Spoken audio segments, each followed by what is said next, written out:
നമസ്കാരം. BJP അധികാരത്തിൽ കയറിയപ്പോൾ കൊടുത്ത വാഗ്ദാനങ്ങൾ ഓരോന്നായി നിറവേറ്റിക്കൊണ്ടുവരികയാണ്. ഇനി അടുത്തതായി പൗരത്വ ഭേദഗതി നിയമം നടപ്പാക്കാൻ ഒരുങ്ങുകയാണ്. ഇപ്പോൾ അതിനും മേലെ ഇന്നലെ മണിപ്പൂരിൽ മറ്റൊരു പ്രമേയം പാസാക്കിയിരിക്കുകയാണ്. ഇതും BJPയുടെ പ്രധാന വാഗ്ദാനങ്ങളിൽ ഒന്നായിരുന്നു. മണിപ്പൂരുകാരുടെ പ്രധാന ആവശ്യമായിരുന്നു NRC.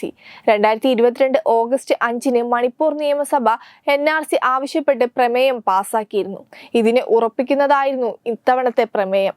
2023-ൽ deputy registrar general Jaspal Singh മണിപ്പൂരിൽ NRC നടപ്പാക്കാനുള്ള പ്രമേയത്തിന്മേൽ കേന്ദ്ര സർക്കാർ സജീവമായി ആലോചിക്കുന്നതായി അറിയിച്ചുകൊണ്ട് സംസ്ഥാന ഹോം കമ്മീഷണറെ ഔദ്യോഗികമായി അറിയിച്ചിരുന്നു.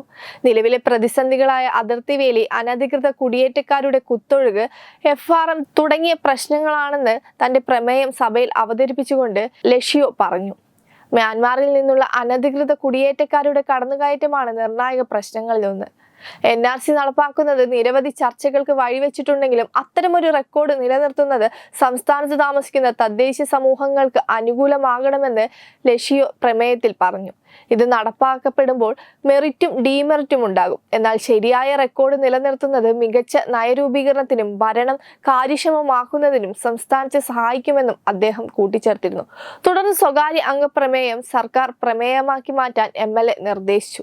അതേസമയം മുമ്പ് മണിപ്പൂരിൽ ദേശീയ പൗരത്വ രജിസ്റ്റർ എത്രയും വേഗം നടപ്പാക്കണമെന്നാവശ്യപ്പെട്ട് കേന്ദ്ര ആഭ്യന്തരമന്ത്രി അമിത്ഷായ്ക്ക് 7ഓളം വിദ്യാർത്ഥി സംഘടനകൾ കത്തയച്ചിരുന്നു. 1941 മുതൽ 1951 വരെ മണിപ്പൂരിലെ തദ്ദേശ ജനതയുടെ ജനതാ നിരക്കിൽ 12.08% വളർച്ചയാണ് ഉണ്ടായിരിക്കുന്നതെന്നും തുടർന്ന് മ്യാൻമാറിൽ നിന്നും ബംഗ്ലാദേശിൽ നിന്നും അനധികൃതമായ കുടിയേറ്റം വ്യാപകമായതായും പരാതിയിൽ പറഞ്ഞിരുന്നു.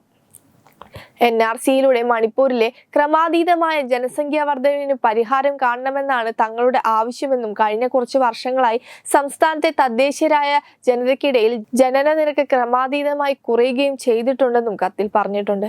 ഏതായാലും BJP ഇപ്പോൾ അടുത്ത ചുവടുകൂടി എടുത്തു വെച്ചിരിക്കുകയാണ്. വെബ് ഡെസ്ക് തത്വമൈ ന്യൂസ്.